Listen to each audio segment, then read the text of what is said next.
Pedati Gede Pekalongan, peninggalan Pangeran Cakrabuwono putra sulung Prabu Siliwangi.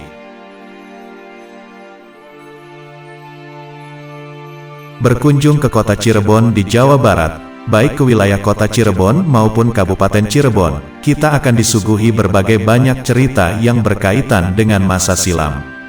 Sangat wajar, karena Cirebon sebagai daerah pesisir pantai utara Jawa Barat pada masa lalu merupakan kawasan perdagangan, dan juga pusat penyebaran agama Islam. Selain itu, hal yang cukup unik dan menarik dari Cirebon yang semula berupa pedukuhan bernama Caruban, hingga menjadi nagari Cirebon adalah adanya 4 keraton. Keraton tersebut bernama Keraton Kasepuhan yang didirikan Pangeran Martawijaya sebagai Sultan Sepuh dengan gelar Raja Syamsuddin. Kemudian Keraton Kanoman yang didirikan Pangeran Kertawijaya sebagai Sultan Anom dengan gelar Sultan Muhammad Badriddin. Keraton Kacirebonan yang didirikan Pangeran Muhammad Khairuddin sebagai bentuk perlawanan pada pemerintah kolonial Belanda. Dan juga Keraton Kaprabonan yang didirikan Pangeran Raja Adipati Kaprabon yang dikenal dengan sebutan Sultan Pandita Torekot, putra dari Sultan Kanoman I Sultan Raja Badruddin Kartawijaya. Karena latar belakang sejarah inilah ada banyak tempat bersejarah yang dapat dikunjungi dan sangat menarik. Ada banyak benda peninggalan sejarah yang sudah berusia ratusan tahun. Salah satunya yang masih terawat dengan baik hingga kini yaitu sebuah pedati gede peninggalan Pangeran Walangsungsang, atau yang lebih dikenal dengan nama Pangeran Cakrabuwono atau Mbah Kuwu Sangkan Cirebon. Beliau adalah putra pertama Raja Pajajaran, Prabu Siliwangi dari istri pertamanya Nyi Mas Subanglarang.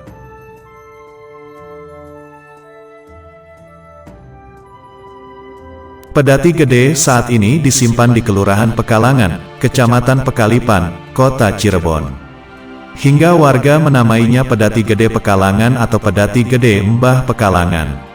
Pedati Gede Pekalongan dibuat oleh Pangeran Cakrabuwono atau Mbah Kuwu Sangkan Cirebon dan juga dikenal dengan Mbah Kuwu Pekalongan, saat diperintahkan Ki Danurwarsi gurunya yang juga mertuanya, yaitu ayah dari Nyi Mas Indang Gelis, untuk membuka pedukuhan atau membuat pemukiman baru.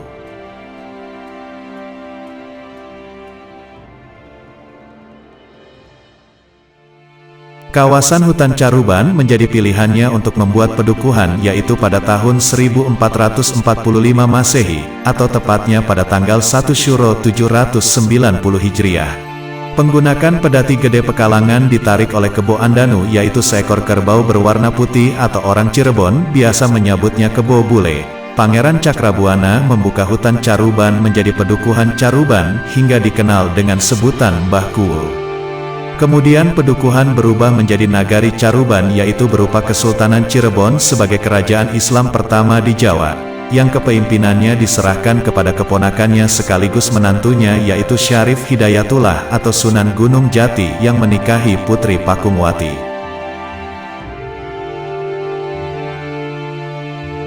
Selain digunakan untuk membangun pedukuhan menjadi Nagari Cirebon dan kemudian berubah menjadi Kesultanan Cirebon, Pedati Gede Pekalongan menjadi sarana syiar Islam sepanjang pantai ke utara Jawa.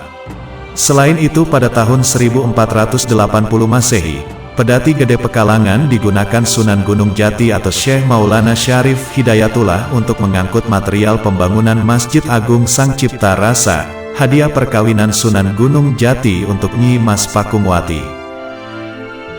Hal yang cukup unik dari Pedati Gede Pekalongan adalah dari bentuknya dan juga diameter rodanya yang mencapai 2 meter.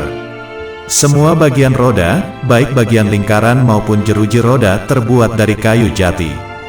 Sebenarnya ada 12 roda, tapi pada saat kebakaran besar tahun 1930, ada 4 roda yang terbakar, jadi hingga sekarang hanya 8 roda yang terpasang. Terang Taryi, juru pelihara ke-14 Pedati Gede Pekalongan. Pada tahun 1995 pernah diupayakan restorasi atau perbaikan Pedati Gede Pekalongan oleh Mr. Herman Vosch dan Mr. De Taher, mantan Kepala Museum Kereta Leiden, Belanda. Namun hal tersebut tidak berhasil. Karenanya agar tetap terawat, Setiap seminggu sekali harus dibersihkan dengan memakai minyak lentik untuk menjaga agar bisa bertahan lama. Hal cukup unik lainnya dari pedati gede Pekalongan adalah jika dilihat dari depan, ukuran setiap roda berbeda-beda, semakin ke belakang semakin besar pula rodanya. Roda pedati berjumlah 12 roda atau 6 pasang, dengan 6 roda berdiameter 2 meter sedangkan 6 roda lainnya berukuran lebih kecil yaitu 1,5 meter. Sementara di atas pedati gede Pekalongan terdapat mimbar atau balai. Fungsinya untuk tempat Pangeran Cakrabuana duduk menyampaikan dakwah dan menyebarkan agama Islam dari pedusunan ke pedusunan, mulai dari Cirebon ke Batavia, Jakarta, dan juga dari Cirebon ke Surabaya. Karena berbagai cerita tentang keberadaan pedati gede Pekalongan, mereka yang datang bukan hanya warga sekitar Cirebon atau Jawa Barat saja, tapi juga dari provinsi lain seperti Banda Aceh, Bali, Palembang, dan lainnya. Bahkan tidak jarang pengunjung dari Belanda, Jepang, Malaysia, dan negara lainnya. Umumnya, mereka yang datang berkunjung bukan hanya sekedar melihat keunikan dari pedati gede Pekalongan, tapi juga untuk melakukan penelitian yang berkaitan dengan semua hal tentang pedati gede Pekalongan, terutama berkaitan dengan fungsinya sebagai sarana untuk mengembangkan ajaran Islam. Para peneliti merasa kagum bercampur penasaran karena pedati gede Pekalongan dibuat Pangeran Cakrabuana, hanya berbahan kayu jati tanpa ada tambahan bahan lainnya.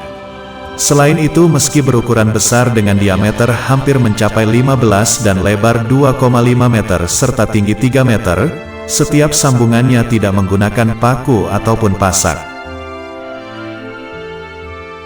Berbagai cerita dari mulut ke mulut, dikatakan bahwa pedati gede Pekalongan bisa terbang.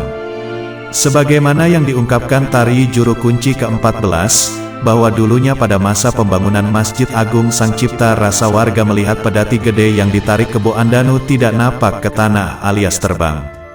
Karenanya pembangunan Masjid Agung Sang Cipta Rasa bisa diselesaikan dalam waktu sehari semalam, terang Tari.